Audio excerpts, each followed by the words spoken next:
যে কাজগুলো আমি নড়াইলের জন্য করেছি সেই তালিকাটা যদি আপনি ধরেন তাহলে শুধু একটা ইউনিভার্সিটি এখন বাকি আছে। একটা সি ক্যাটাগরির জেলায় কি কি প্রয়োজন, একটা ইউনিভার্সিটি বাকি আছে।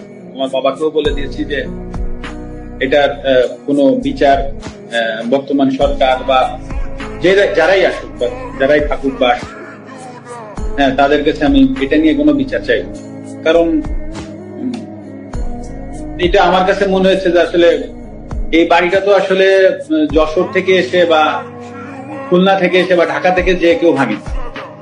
হ্যাঁ, নড়াইলের মানুষ কোনো না কোনো জায়গা থেকে উঠে এসে ভাঙছে। তো আসলে আমি নড়াইলের মানুষের বিরুদ্ধে আর বিচার চাইবো না। তো যেটা হয়ে গেছে ওটা আমি একসেপ্ট করে নিচ্ছি। হয়তো বা আমার কাছে আমি এভাবে একসেপ্ট করে নিচ্ছি হয়তো বা আমার কোনো ভুল ছিল, আমি কোনো ভুল করেছি, হয়তো বা তার জন্য ওনারা হয়তো বা এসে ওটা করেছে। তো আমার মনে যদি বিন্দুমাত্র কষ্ট এখন আর নাই, আমি মানে কষ্ট নাই এই কথাটা ভুল, মানে কারো প্রতি রাগ ক্ষোভ এগুলো কিছুই নাই। তো আমিও আশা করব নড়াইলবাসীর প্রতি যে আমার কোনো ভুলে বা কোনো জায়গায় যদি কষ্ট হতে থাকে, তো আশা করি তারা তো একটা স্টেপ নিয়েছে, তারাও আমাকে এই জায়গা থেকে ক্ষমা করবে। এটাই আমি আশা করি।